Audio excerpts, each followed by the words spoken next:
Hey guys, I'm gonna talk about Buddhism today. Bam, Buddhism. And my name is Lauren Wrigley, as it states. What is Buddhism? The goal of Buddhism is to reach enlightenment. And understanding how cause and effect works is a big part of that. And they believe that meditation helps get insight on life, helps grow in compassion and wisdom. And they believe all of us can see our potential and then understand how to get to enlightenment.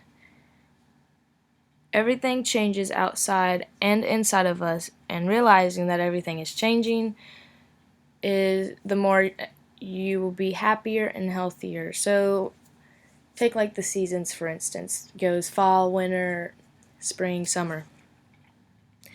You feel different in the winter than you do in the summer. You're like all cold, and you can't change what's happening outside of us and how it makes you feel. So realizing that, you'll be happier and healthier. And understanding that the cause of you drinking and driving and the effect of it, you getting a DUI, you understanding that is a big part. That's probably not a good example, but that's for some reason the first one that popped in my head.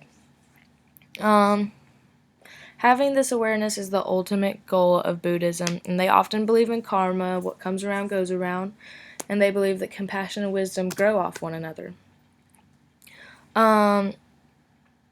The very first Buddha, the founder, was Siddhartha Gautama, and he was the very first person to reach this enlightenment.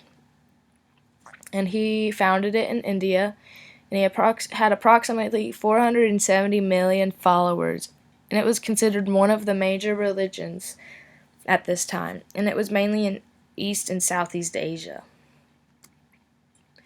After he had passed, his followers grabbed all of his ideas and organized a religious movement, and the Mauryan Indian emperor made Buddhism the religion of India, which of course spread the ideas, and monasteries were built, and as the ideas spread, people interpreted them differently, kind of like telephone.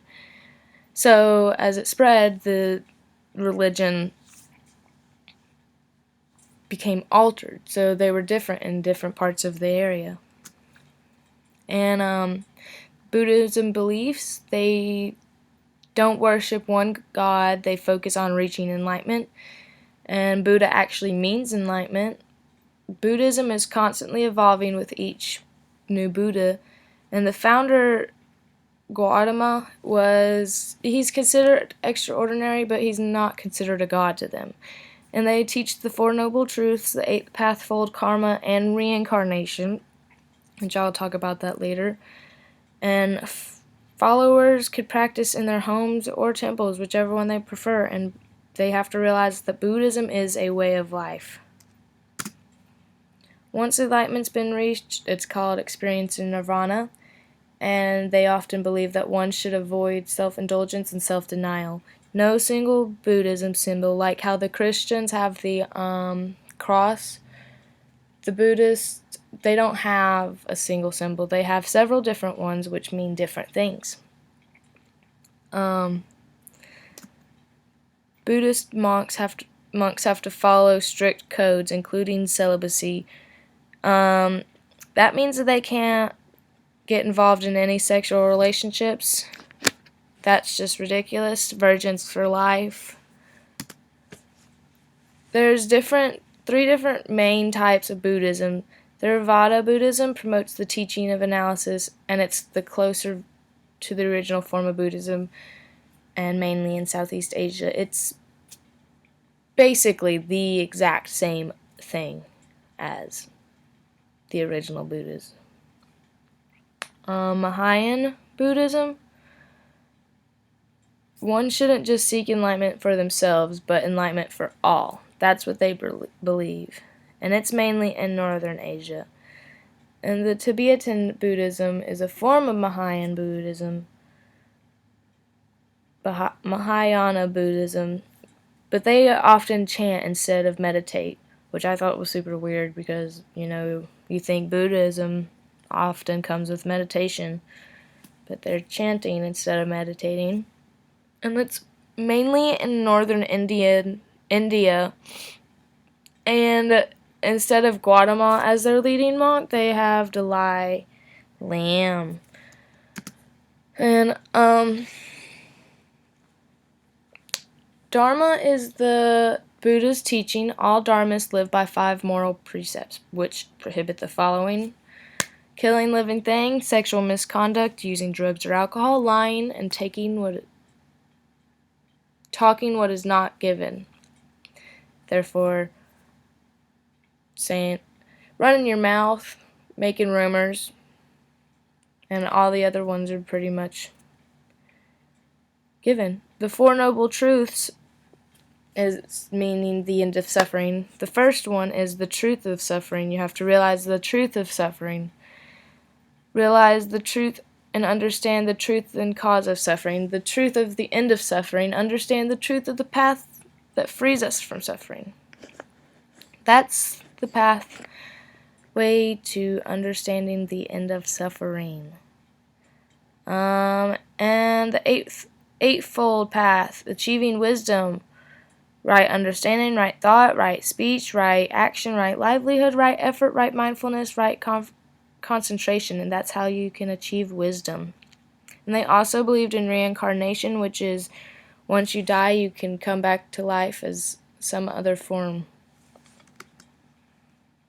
The holiest books, you got the Book of the Dead, which describes all stages of death in detail. The sutras, embraced mainly by Mahayana Buddhist sacred teaching. There are 2,000 of them. That's a lot of them. Tipitaka, known as the 3 Baskets, it is thought to be the earliest collections of the Buddhist writings, so that's like the first and only, or first.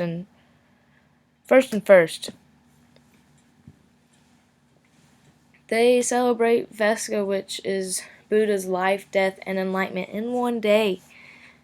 Each quarter moon, Buddhists have a ceremony which renew their commitment to their teachings, called Uposatha, and they celebrate the Buddhist New Year and participate in other yearly festives, but not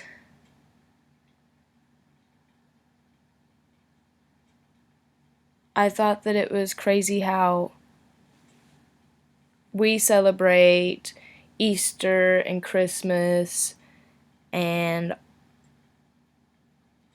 all that for Christ, and they celebrate Buddha's life, death, and enlightenment all in one day. Modern Buddhism. Buddhists today struggle with having to transform with modernity.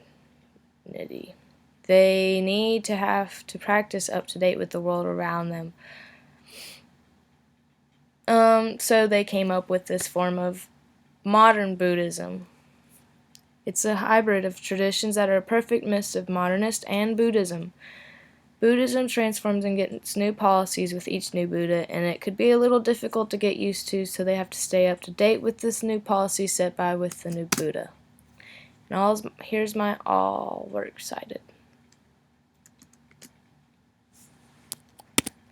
I hope maybe you learned something about Buddhism today. Thank you.